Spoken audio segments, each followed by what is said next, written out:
Little Miss Star by Roger Hargreaves. Little Miss Star lived in Twinkle Cottage. Now, I'll tell you a secret. You promise not to tell anyone else, don't you? All her life, Little Miss Star had dreamed of being famous. She desperately wanted to be famous so that everyone would recognise her and ask her for her autograph, and she would have her photograph in all the papers.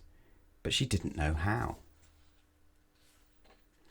She dreamed about it when she went to bed at night, and she dreamed about it when she woke up in the morning. But how could she become famous?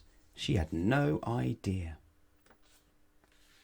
Twinkle Cottage was just outside Tiddlyville, which is a small town a long way from where you live, and even further from where I live. One morning, Little Miss Star was out shopping in Tiddlyville. "Hello, Miss Star," everybody called out to her as she walked down the street. She was very popular, but she wasn't famous, and she wanted to be. But it was on that very same morning that Little Miss Star had an idea.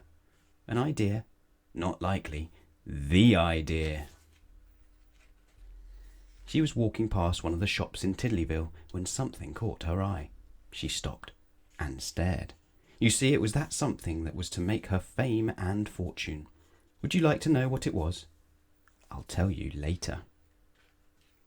She jumped for joy and hugged herself with glee, and she hurried home to Twinkle Cottage as fast as ever her little legs would carry her.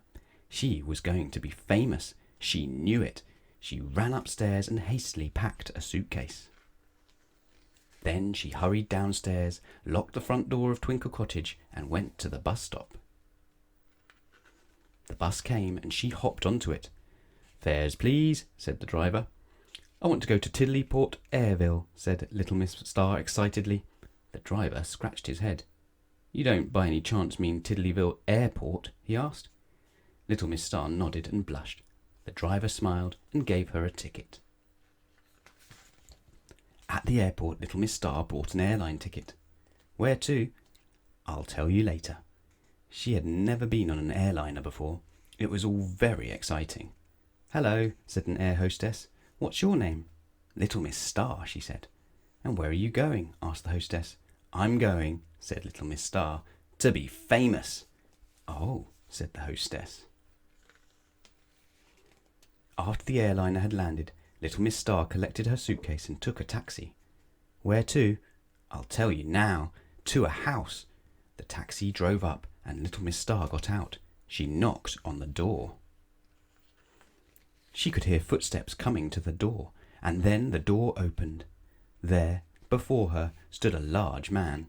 "Hello," he grinned. "Who are you?" "I'm Little Miss Star, and I want to be famous," she said, all in a rush. "Oh, you do you?" laughed the man. "Well, you'd better come in, and I'll see what I can do to help." 3 weeks later, Little Miss Star, home again in Twinkle Cottage, just couldn't sleep for excitement. "Tomorrow is the day," she thought to herself. "Tomorrow I'll be famous." But she did get to sleep eventually, with a beautiful smile all over her face. The early morning sun streamed in through the bedroom window at Twinkle Cottage woke her. She jumped out of bed. Little Miss Star was much too excited to eat breakfast. She hurried into Tiddlyville. She rushed up to one of the shops. Which shop? I'll tell you later. The window blind of the shop was drawn, so she waited. And she waited. And she waited some more. But then, at 9 o'clock on the dot, the window blind was raised, and there, in the window, oh, bliss! She jumped for joy. "I'm famous!" she gasped. And do you know what was there, filling the whole of the window? I'll tell you now. Hundreds of books, and on the front cover of every book, there she was, and there, at the top, in big, bold letters, it said, "Little Miss Star." "Oh, me!" she gasped. And there, underneath, in colour, was a picture of herself. "Oh, my!" she gasped. And there, inside, was her story. Little Miss Star by Roger Hargreaves. And here you are, reading it.